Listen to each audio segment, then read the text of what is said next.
தமிழக வெற்றிக் கழகம் 2026ஆம் ஆண்டு தேர்தலில் நிற்பது குறித்த கேள்விக்கு விஜய் சின்னப்பையன் என்றும், அவரால் திமுகவிற்கு தான் பயம் எனவும் செல்லூர் ராஜு தெரிவித்துள்ளார். சின்ன பிள்ளை அப்படிதான் பேசுவாங்க. பேசும்போது அப்படி இதெல்லாம் ஒரு இதான 24, 26 வரும்போது பார்த்துக்கலாம்.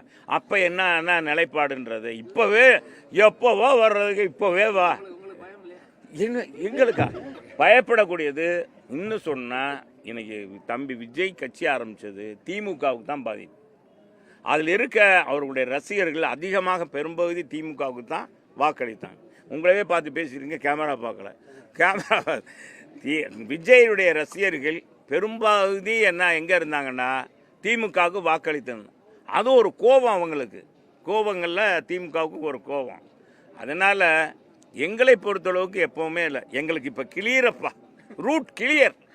Anna DMK route clear.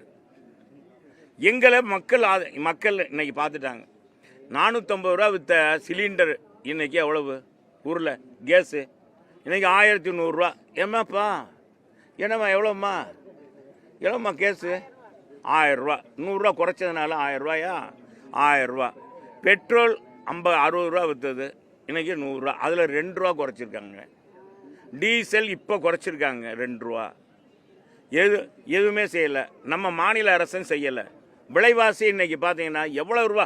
1000 ரூபா கொடுத்தேன். இன்றைக்கி கூட விளம்பரம் பார்த்தேன். முழு விளம்பரம் பத்திரிகையில் கொடுத்துருக்காரு. நம்ம தமிழக அரசு கொடுத்துருக்கு. பார்த்தா என்னென்ன திட்டங்கள் அறிவிச்சு ஆறாருக்கு எவ்வளோ ரூபா கொடுத்தோம்ன்றது. இருக்க விலைவாசி இதெல்லாம் யானை பசிக்கு சோளப்பொரி மாறிங்க. என்ன சொல்கிறீங்க? ஏப்பா உனக்கு நீங்கள் வந்திருப்பீங்க, பெட்ரோல் போட்டிருப்பீங்க. நீங்கள்லாம் முன்னால் எவ்வளோ செலவழிச்சிருப்பீங்க, இப்போ எவ்வளோ செலவாகுது? ஒரு டீ கடை போனால் ஒரு டீ கடை இப்போ டீ எவ்வளோப்பா? 12 ரூபா, 16 ரூபா, 10 ரூபா. டீ கடை நீ வாங்குறது பெரிய கடையில், சாதாரண கடையில் நாங்கள் சாப்பிட்ற கடையில் எவ்வளோப்பாண்டா? நீ 10 ரூபா. அன்னைக்கு எவ்வளோ? 2 ரூபா 3 ரூபா இருந்தது டீ. இன்னைக்கு எவ்வளவு? சாதாரணமாக பாருங்கள். ஒரு இட்லி 5 ரூபாய்க்கு போயிடுச்சுப்பா. 5 ரூபா 10 ரூபா ஆயிடுச்சு ஒரு இட்லி. எல்லா விலைவாசியும் ஏறி போச்சு. இதில் என்ன கொடுத்தா சரி, மத்திய அரசும் மாநில அரசும் மக்கள் வெறியில் இருக்காங்க. சிஎஸ்டியை போட்டு, சிஎஸ்டி வரியை போட்டு, வரி மேல் வரி போட்டு சிறு குறு வியாபாரிகள்லாம் இன்றைக்கி வணிகர்கள்லாம் பாதிக்கப்பட்டிருக்காங்க. மின்கட்டண உயர்வு தமிழகத்தில் இப்படி பல்வேறு சுமைகளை 2 அரசும் சுமத்தியிருக்கு.